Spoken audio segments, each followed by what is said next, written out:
Muy buenos días, amigos y amigas televidentes. Sean todos bienvenidos y bienvenidas a Ojalá. El Fondo Monetario Internacional ha previsto un crecimiento de 5.5% en la economía nacional para el presente año 2018.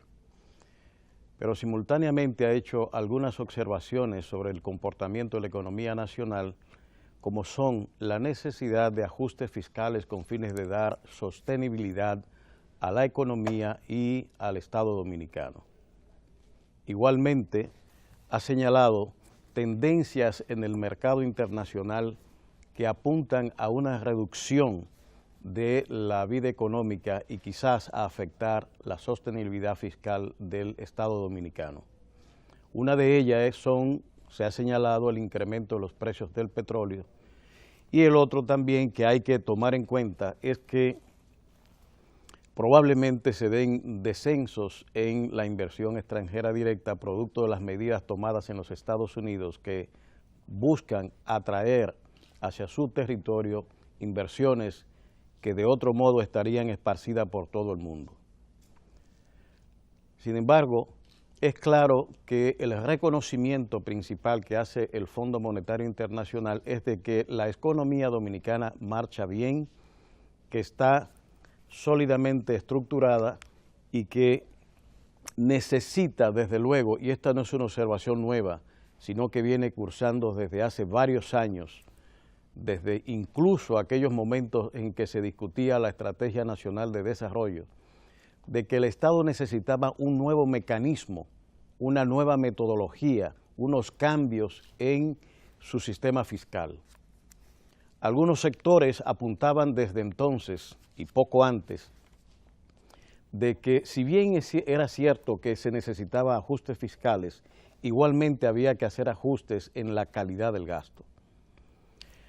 El gobierno nunca ha negado los ajustes en el gasto público, digamos en la mejor distribución del gasto, y procedió desde el año 2012 a producir estos ajustes, modificando en dirección sobre todo a las políticas sociales la estructura del gasto nacional. El más paradigmático ejemplo de este cambio producido por el presidente Medina es justamente la asignación del 4% de la educación nacional, saltando de prácticamente un 2% al doble de la inversión en el campo educativo. Pero igualmente hay que señalar que la implementación de apoyos como el que se ha dado a las pymes nacionales ha sido verdaderamente inusitado. El apoyo al campo que se ha producido, sobre todo con los sistemas de visita sorpresa establecidos en el país, que han tenido un gran impacto en la pobreza rural nacional, también es otro de los componentes de ajustes en el gasto. E igualmente los apoyos que se han dado para el otorgamiento de créditos, no solamente al campo con el Banco Agrícola, que han sido incrementados notablemente, a tal punto de que durante la campaña el presidente anunció de que iba a conceder 40.000 millones de pesos al campo, y es clarísimo de que más de 50.000 millones han ido al campo en los periodos establecidos. Se ha superado el nivel de inversión, y esto ha movido precisamente, y es algo que hoy en las discusiones a propósito de una declaración del presidente sobre la reducción de la pobreza en el país, algunos sectores están haciendo comentarios adversos a la aseveración del presidente sobre esta disminución de la pobreza, avalada no solamente por los estudios que está haciendo el Banco Central y otros organismos estatales y no estatales, sino en la propia observación que se puede hacer de este proceso. Es mucha la gente que está entrando en la economía nacional por vías formales o informales y produciendo cambios en sus vidas. Es bastante claro el aumento de clase media que se está produciendo en el país con todo el proceso de demanda interna que se está generando. Y eso es un hecho ostensible. Algunos sectores algunos de ellos incluso académicos, hablan de que lo dicho por el presidente no se corresponde, como ellos dicen, con la percepción pública.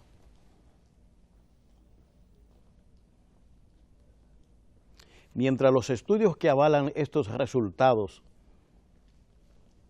tienen cuantificada la pobreza nacional, sectores políticos y de opinión que responden a la oposición política, pues organizan toda una campaña de comunicación dirigida a romper en la opinión pública la idea de que aquí se esté reduciendo pobreza.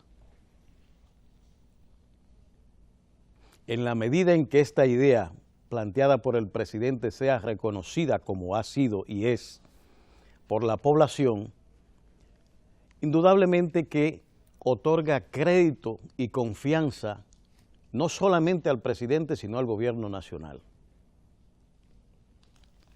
Y en la medida en que el crédito y la confianza de la población se posen en el presidente y el gobierno, igualmente entra en descrédito y desconfianza cualquier opinión vertida en lo contrario. Como está trabajando precisamente a nivel de comunicación en el día de hoy, o desde ayer, algunos sectores. Y hablan de la percepción de lo que la gente ve, no de los estudios fundados en esto. Se parece mucho a esto que está sucediendo en San Juan de la Maguana, que todavía sin estudios sólidos de impacto ambiental ya se están tomando decisiones acerca de la explotación o no de la mina de San Juan. No queremos acostumbrarnos a usar la investigación y sus resultados para fijar las conductas que vamos a tomar en materia de administración pública o en materia de proyección que se pueda hacer. Un factor imprescindible y que debe servir de base para la racionalidad de las políticas que se van a implementar. Puede haber el temor en estos casos, pero bueno, como decimos con la pobreza, de lo que se trata es de buscar motivos para no aceptar la idea de que la economía está estable, de que la economía está produciendo empleos, de que la economía está generando una clase media nueva y de que además se ha modificado ostensiblemente el gasto público. La otra contrapartida es, ¿qué hacer con la parte fiscal? ¿Cómo financiar al Estado dominicano que está sometido permanentemente a una constante demanda por satisfacción de necesidades sociales? Para satisfacer esas necesidades el Estado precisa de fondos,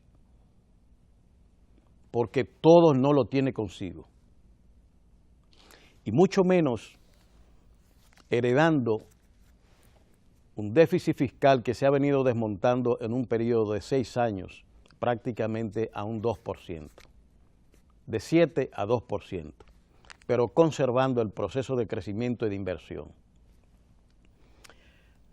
Cuando se inició este proceso de desmonte del déficit fiscal heredado, los mismos sectores que hoy están hablando y cuestionando si hay o no reducción de pobreza planteaban en aquel entonces, y nosotros decíamos que eran merkelistas, de que lo que debía hacerse era restringir el gasto público,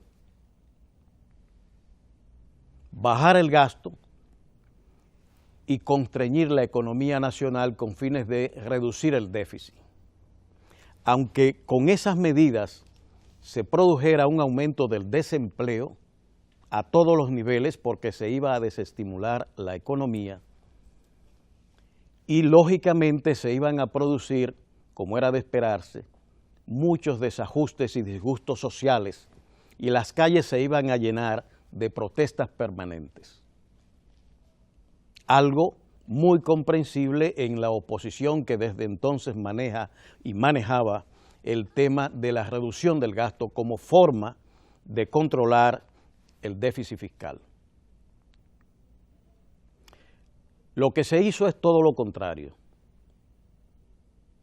Se estimuló la economía y lógicamente para mantener eso había que cubrir el déficit con endeudamiento, pero sin perjudicar más de lo que ya estaban los sectores sociales afectados. Sin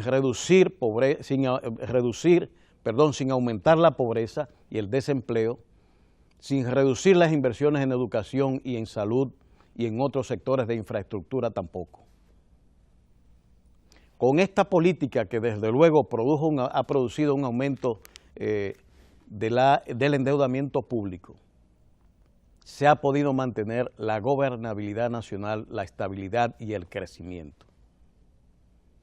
Y el desmonte se ha ido haciendo progresivamente, lentamente, con un tacto y una prudencia tan especial que prácticamente han desaparecido esas expectativas que se tenía en aquel entonces. Ya hoy nosotros estamos mirando una economía de 7 a un 2% prácticamente de déficit fiscal, pero el fondo vuelve a caer justamente en la preocupación que todos los sectores nacionales siempre han tenido.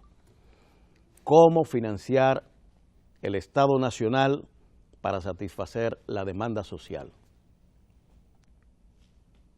La Estrategia Nacional de Desarrollo manda al pacto fiscal, pero nadie quiere ser tocado por el pacto. Ningún sector asume como tal de que debe ser responsable del financiamiento del Estado. Y por momento algunos sectores de la economía y economistas lo que asumen es la idea de que el gobierno es muy fiscalista, que anda detrás de dinero como loco con fines de disponer de él para políticas, como suelen decir, de clientelismo político. Cuando SENASA hace la cobertura y la solución de problemas a enfermedades catastróficas como sale hoy en la prensa nacional, algo que el presidente hizo público desde agosto del año 2012 y que muchas familias que quedaban quebradas con una enfermedad catastrófica hoy están resolviendo por esta vía esos desafíos que la vida le trae a las familias y a los ciudadanos. Para esa gente, estos no son redistribuciones de gastos de calidad. Llevar financiamiento al campo tampoco es en modo alguno para ellos redistribución del gasto. Mover la economía campesina en cantidad increíble de proyectos como se ha hecho tampoco es redistribución de gasto. Y no suele cuestionarse las exenciones fiscales, los sacrificios que hace el Estado dominicano para sostener por décadas y décadas unas exenciones que no han recibido ni siquiera los estudios debidos para ver la justificación que tiene el sacrificio que hace la sociedad para financiar ciertos sectores que no devuelven al Estado Nacional y a la sociedad dominicana lo que debieran devolver. Es más, la propia Dirección de Impuestos Internos ha dicho y establecido con claridad cómo el fisco está siendo perjudicado con la evasión en la República Dominicana. Tanto el ITEVI como el impuesto sobre la renta han sido y siguen siendo mecanismos de evasión afectando al fisco nacional. Y está ahí y todos lo sabemos, pero no queremos la reforma. Entonces nos vamos por el factor de que Impuestos Internos está siendo muy duro con los sectores que evaden al fisco. O muy duro o resolvemos entonces el tema de la evasión. Palos y boga y palos y no boga. Y dejamos entonces esta situación como si nada estuviera pasando.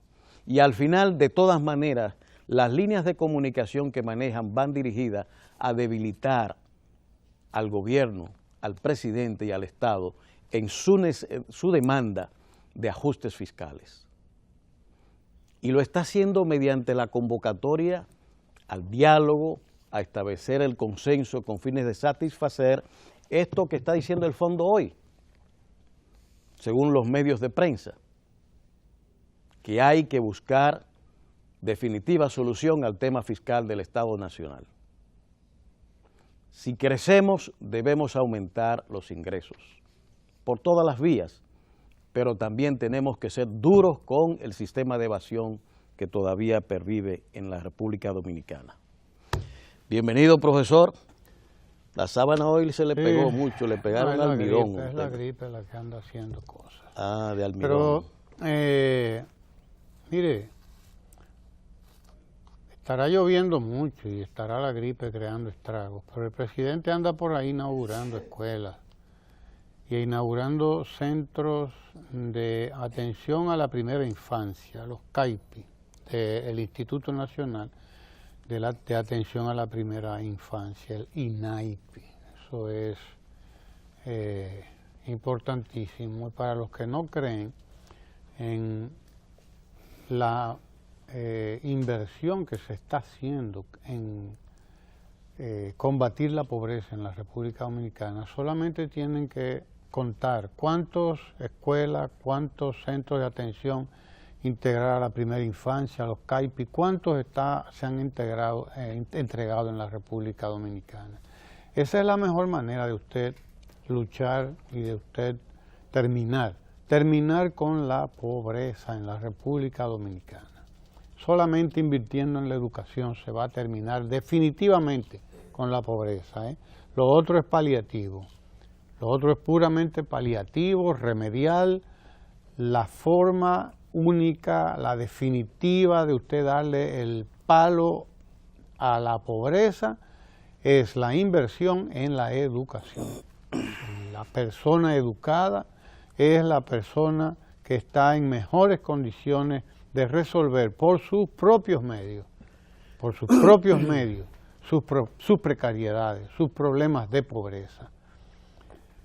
Hoy en día usted puede ver lo que está ocurriendo. El presidente insistía en eso, en su discurso a propósito de los 5 años de banca solidaria y los 434,000 préstamos que ha otorgado Banca Solidaria en esos 5 años, más de 80,000 préstamos por año. El presidente insistía, el que no tiene ojos para ver, no va a ver, desde luego, pero el que tenga ojos para ver, que vea, como dice la Biblia. El que tenga ojos para ver, que vea. Porque en las calles del país usted no ve la cantidad de niños que usted veía antes, por más que mucha gente quiera ver lo que no se ve. Usted no ve la cantidad de niños ya en las calles, y en los patios tampoco. Usted puede ir entre las 8 y las 4 de la tarde y se va a dar cuenta de qué es lo que está ocurriendo en la República Dominicana.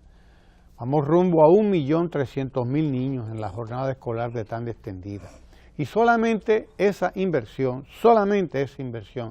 es lo suficientemente impactante como para disminuir las carencias, las condiciones de pobreza en que vive la gente en nuestros barrios, en nuestros sectores pobres. Solamente eso. Usted ve los niños hoy y no ve los dientes cariados. Óigalo. Usted no ve los niños con el vientre aventado porque están llenos de parásitos. Usted no ve niños con el pelo, como usted sabe que se pone, fruto precisamente de la malnutrición. Se pone pajizo, se pone el pelo, es decir, frágil y de un color tenue, tendiendo casi a gris. Usted no ve eso ya en los barrios del país, usted no ve eso ya en los sectores pobres de la República Dominicana. ¿A qué se debe? Se debe a que están desayunando, a que están comiendo y a que están merendando en la jornada escolar de tanda extendida. Pero además no lo ve con ropa raída, lo ve con un uniforme decente, con unos zapatos decentes, porque hay una atención particular, especial, a todos estos aspectos en la escuela, que es donde debe llevarse a cabo esta inversión. La inversión que reproduce, ella misma se va a reproducir, esa inversión en las escuelas. Hay que ver cuáles son las escuelas que se están inaugurando. Espacios excelentes, de una limpieza, de una amplitud que ya quisiéramos nosotros haber estudiado en escuelas de este tipo. Y toda esa inversión va precisamente a la lucha contra la pobreza, para que tengamos bien claro de qué es lo que está pasando y por qué no vemos niños en las esquinas ya de la capital y de los principales pueblos del país. Usted no ve niños ya en las calles, en las horas de clase. Están principalmente en la jornada escolar de tanda extendida, que dicho sea de paso, todavía nos falta el 50%, casi el 50% de la población escolar del país. Todavía nos falta llevarla a la jornada escolar de tanda extendida. Todavía, apenas hemos trabajado con el 50%, porque la matrícula de la escuela pública supera los 2 millones. Debe rondar más de los 2,5 millones. Y no hemos llegado todavía al 1,5 millones, lo que quiere decir que por más que el presidente haya querido, por más que el presidente se lo propusiera, la verdad es que se necesita todavía más tiempo para terminar este proceso de inclusión de toda la población estudiantil que va a la escuela pública, desde luego, en la jornada escolar de tanda extendida. Todavía nos queda el rabo por desollar, como dice la gente. Es mucho lo que falta todavía. Ojalá y de aquí al 2020, los próximos 2 años, ya tengamos a toda la población escolar pública en la jornada escolar de tanda extendida. Y ojalá que también de aquí al 2020 nosotros no tengamos una asociación dominicana de profesores tan dispuesta a perder clase. Ojalá que no tengamos una asociación dominicana de profesores y unos profesores tan dedicados a sí mismos que se olvidan de los demás. Tan dedicados a sí mismos, a granjearse, a agenciarse beneficios, porque en eso es que piensan, en su propio beneficio. El Ministerio de Educación decidió llevar a cabo una jornada de selección de los directores distritales y municipales de nuestras escuelas mediante el sistema de elección a base de méritos. ¿Cuáles son los méritos por los cuales usted cree que usted debe ser o puede ser director distrital o municipal o regional? Y bueno, ese proceso desatado por el ministerio hizo que 1,000 y tanto, alrededor de 1,960 y qué sé yo cuánto, alrededor de 1,000 profesores sometieran sus expedientes a la consideración de las autoridades, de las comisiones de evaluación que van a recomendar a los directores distritales o regionales y distritales a base de los méritos que tienen. Es decir, usted es licenciado, usted tiene una maestría, usted tiene una especialización, usted tiene tantos años, usted ha sido evaluado correctamente por sus alumnos, por los padres, por la comunidad, usted es un investigador, usted, en fin, ¿cuáles son sus méritos que permiten o que usted cree que permitirían que usted sea un buen candidato a director regional y distrital? Pues no, la Asociación Dominicana de Profesores se ha dedicado a oponerse a que los profesores sean escogidos mediante las ternas que saldrán de esas evaluaciones. De esas evaluaciones van a salir ternas, es decir, grupos de 3, desde los cuales se va a escoger al mejor o a la mejor para que sea la directora o el director regional o distrital. Pues no, la ADP, nuestra querida Asociación Dominicana de Profesores, entiende que no es mediante evaluaciones, que tenemos que volver al método del dedo, al método dedocrático, que señala, que dice, no, es fulano, o no, es la ADP la que va a decir, con todo y que la ADP participe en las evaluaciones, pero no, la ADP insiste en que debe haber un sistema de cuotas mediante el cual la propia ADP diga, yo quiero a fulano, a sutano y a mengano, independientemente de los méritos que tenga o no tenga esa persona. Y eso es una barbaridad, señor. Es decir, mientras el gobierno, el Estado, en este caso el Ministerio de Educación, está haciendo todo lo posible porque o para que los directores regionales y distritales sean escogidos sobre la base de los méritos que tienen acumulados y que vaya a ser director o directora el mejor o la mejor profesora, el mejor profesor. No, esta gente persiste en el sistema viejo y le gusta el sistema viejo, que se presta a cualquier cosa. Había que ver aquello cada vez que había la posibilidad de escoger un director regional o un director distrital, para que usted vea, había que ver aquello, qué era lo que se hacía, era un mamotreto vulgar, corrupto además, porque nunca salía el mejor, a menos que estuviera bien enllavado, a menos que estuviera bien conectado con fulano, con cetano, con mengano, con el político tal, con el dirigente tal de la ADP, porque a eso se ha prestado la ADP, a hacer una retranca de la educación en la República Dominicana. Y mire usted qué cosas tiene la vida, qué vueltas da la vida. Aquellos sindicatos, usted puede ver el mismo fenómeno en la Universidad Autónoma de Santo Domingo. Aquellas asociaciones y sindicatos que sirvieron o debieron servir en su época para mejorar la calidad de la educación en la República Dominicana, tanto en la educación pública preuniversitaria como en la universitaria, fueron evolucionando hasta convertirse en grupos de interés.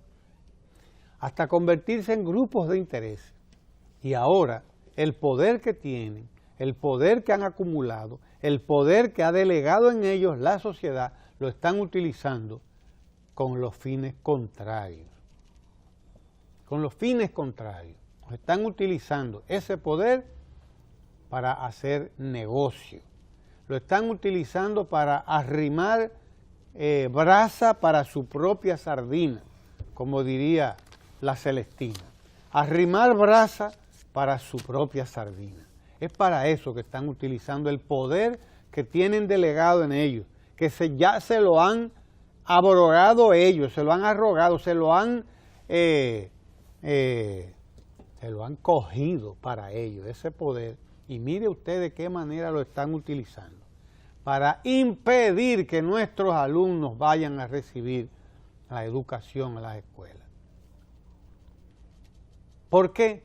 Bueno, porque ellos entienden que los directores regionales y distritales no pueden ser seleccionados por concurso, por los méritos que tienen.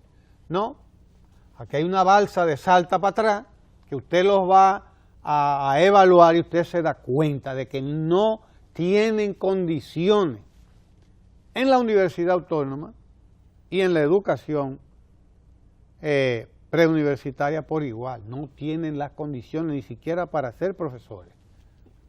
Pero han sido recomendados por la ADP, han sido señalados de dedo, nombrados de dedo. Una vagabundería que empezó a terminarse ya en la educación dominicana. Tenemos que pasar a un sistema de evaluación por competencia, por méritos académicos, méritos universitarios, méritos que usted aporta. Usted no sabe lo que le ha aportado un rector de la UAS, por ejemplo, a este país. Usted sabe lo que le aporta. ¿Cuántas investigaciones ha realizado un rector de la UAS? Investigaciones científicas de peso, publicadas en un journal, como les llaman, por ejemplo, a esas revistas especializadas, publicadas en una revista especializada. ¿Cuántas investigaciones ha publicado ninguno de esos rectores para irnos a la UAS? No digamos de los maestros y maestras nuestras. No digamos. Aquí se requiere una evaluación real de nuestro sistema educativo. Yo lamento mucho que los esfuerzos que está haciendo el presidente de la República, denodado, y que hay que seguir haciéndolo, no importa, por encima de la ADP y por encima de todo el mundo, hay que seguir haciendo esa inversión. Y hay que trabajar para que toda la educación pública, toda, vaya a la jornada escolar de tan extendida. Por lo menos están bien alimentándose esos muchachos. Bien alimentándose están, por lo menos. Ya no oímos de las intoxicaciones y todas esas cosas que se oían antes. No, porque están consumiendo comida fresca.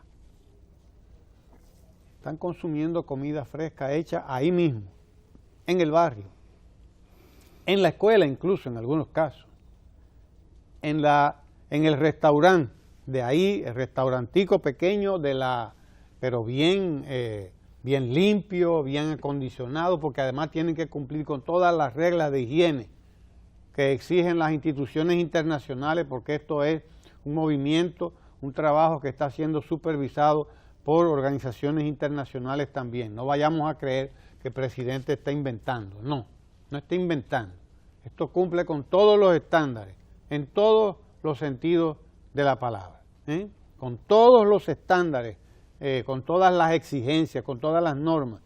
Nuestros niños están siendo bien alimentados en la escuela pública. De ahí el daño que le hace la ADP cada vez que por cualquier quítame allá estas pajas, como dice por ahí el Quijote, por cualquier quítame allá estas pajas, están paralizando la educación, están haciéndole un daño, un crimen el que están cometiendo, porque además, nunca en la historia de la República Dominicana un maestro había ganado 40,000 pesos. Nunca había ganado un profesor en la República Dominicana ni siquiera 30,000 pesos.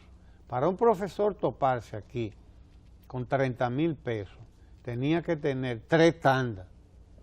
Lo digo yo que sé de eso. Lo digo yo que fui profesor, que fui maestro.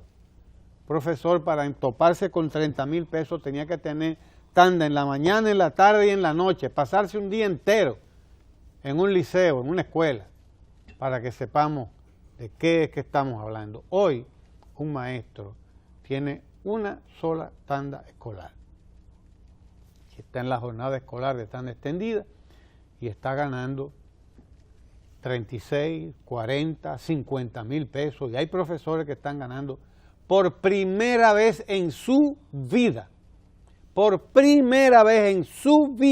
están ganando más de 50,000 pesos. Conozco algunos que ganan alrededor de 70,000 pesos.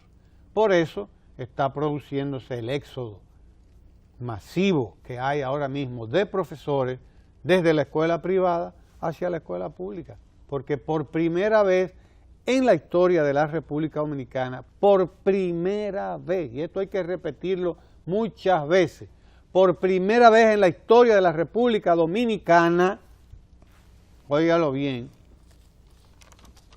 un profesor puede vivir de lo que gana. Por primera vez están emigrando profesores desde la escuela privada hacia la escuela pública. Y no son 2 ni 10 las escuelas privadas que han decidido pasarse al régimen público. No son 2 ni son 10. Primero porque no pueden competir con el Estado, no pueden competir con la educación pública. Y segundo porque ellos ven que los maestros se les van. Quieren irse todos hacia la escuela pública porque ahí es donde les van a pagar bien. La escuela privada ahora mismo no puede competir con la escuela pública, salvo la escuela de la élite, las escuelas privilegiadas de la clase media alta y la clase alta. Eso es otra cosa, eso es harina de otro costal. Pero la mayoría de las escuelas públicas de nuestros barrios, de nuestros pueblos, de las escuelas privadas, están pasando al régimen público. Eso es lo que no ve y no quiere ver mucha gente. Y es lo que tampoco quiere ver la ADP, que se ha convertido en una retranca de la educación dominicana. La ADP, sí, óyelo Hidalgo, amigo Hidalgo, compañero Hidalgo, ustedes son una verdadera retranca de la educación dominicana. La peor retranca que podría haber en el peor momento, que es el mejor momento de la educación. Por eso ustedes quieren convertirlo en el peor momento, defendiendo sus intereses particulares, sus intereses personales, sus privilegios, es eso lo que ocurre, que ustedes se han agenciado privilegios que no debían tenerlo, nunca en la vida debieron tener. Esa es la realidad. Esa es la realidad, profesor, de cómo van las cosas. Sin embargo, hay muchos elementos más en los cuales volver un poquito para ayudar a la gente a entender todos estos fenómenos que se quieren confundir con una comunicación hasta cierto punto perversa, ¿verdad?, que distorsiona las realidades que vive el país y sobre todo en cómo se van conduciendo los procesos sociales y administrativos. Una de las cosas que señalábamos, a propósito incluso de esa huelga que hoy inicia la Asociación Dominicana de Profesores y que simultáneamente en la UAS, su correlato universitario, también tiene. Ya en el semestre anterior se hizo un intento parecido en la universidad y los estudiantes pobres, la mayoría de ellos, se sienten más que afectados cuando estos sindicatos, ya con estos métodos antiguos para dirimir los problemas que se presentan en cualquiera de los sistemas universitarios o preuniversitarios, pues buscan como manera de solucionar, coartar el ejercicio de la vida académica mediante huelgas y protestas permanentes. Y en este caso, fíjense ustedes que se hace más poco entendible porque la ADP dijo que iba a recurrir a un tribunal administrativo. Si usted va al tribunal es porque usted está eligiendo un camino, ¿verdad?, claro, por la vía de la legalidad para la búsqueda del diferendo que se ha presentado con el ministro. Claro. ¿Para qué? ¿Por qué la huelga entonces? Si ya tiene una opción establecida, ¿verdad? Claro, porque la huelga es el chantaje. Si usted siente que tiene los argumentos suficientes para ganar un pleito en los tribunales, ¿la huelga es para qué? Para ayudar a que el juez o los jueces que hagan la valoración de su propuesta sea favorecida, para chantajear al sistema de justicia administrativa y que sea favorecida su posición, aunque ésta no tenga la razón. O elegimos un camino o elegimos el otro. El de la vía de los tribunales implica que la ADP debiera buscar sus abogados y sus argumentos para justificar ante el tribunal la salida que busca a esta medida establecida en el Ministerio de Educación por el ministro Navarro. Si él se equivocó desde el punto de vista legal, como se está diciendo, entonces el tribunal es que debe decir quién tiene la razón. Y este es el destino que la ADP debió seguir. Pero resulta que esa medida que ellos anunciaron no es la que está siguiendo. Ahora le mete el agregado de la huelga. porque los argumentos legales no son suficientes, diría yo. Vamos a perjudicar más el sistema, vamos a violar lo que firmamos en el pacto educativo y vámonos a la huelga, a perder días de clase. Y ahí vamos.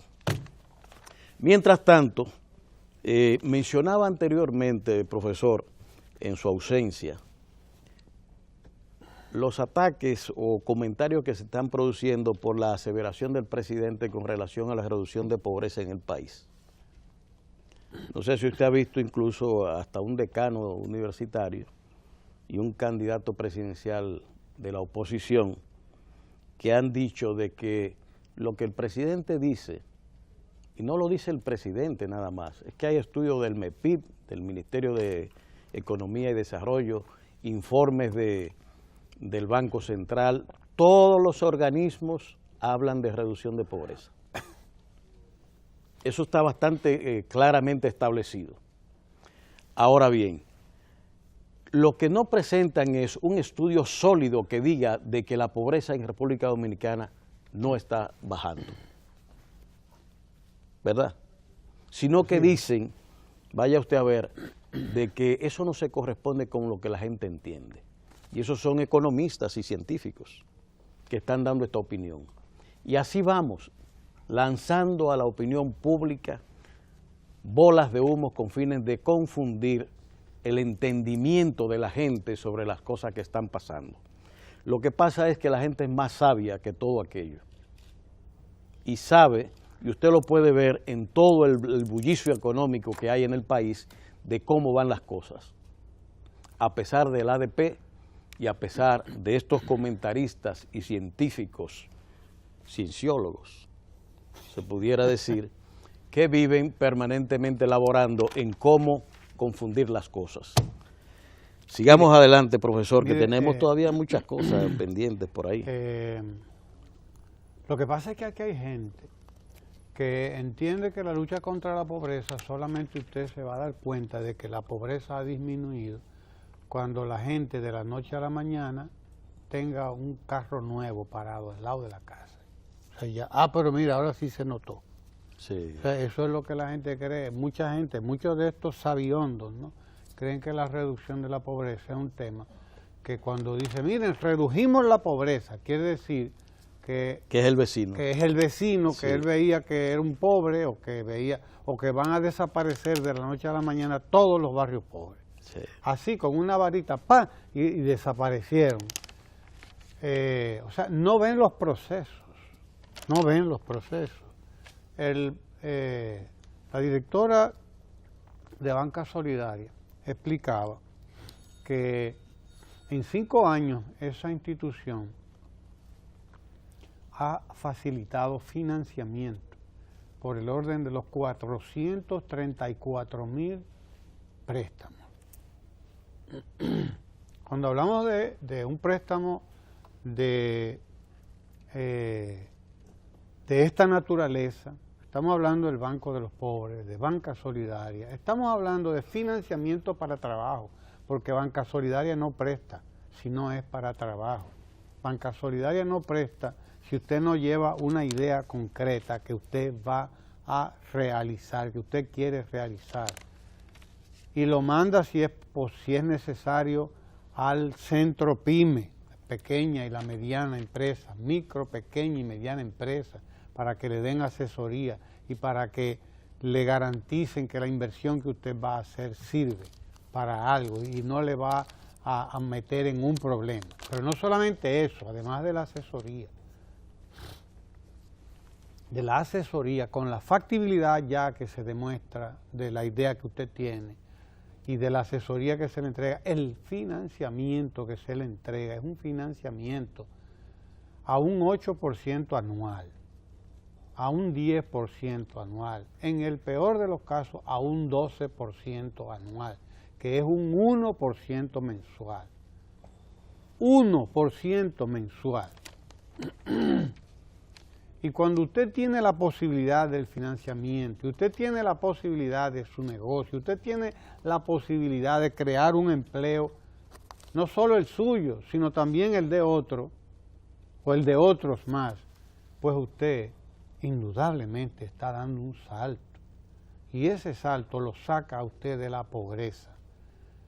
Y hasta en muchos casos de la vulnerabilidad, porque el problema es que a veces usted sale de la pobreza porque accede a determinados servicios y porque accede a un empleo, a un emprendimiento que es suyo y que usted, bueno, lo llevó a cabo con todas las facilidades que usted tiene.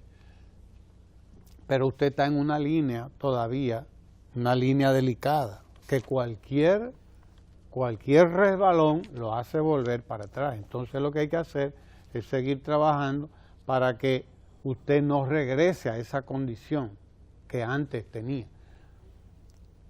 La pobreza la vamos a superar solamente con los programas sociales que se están desarrollando, que se están llevando a cabo, pero de manera sostenida.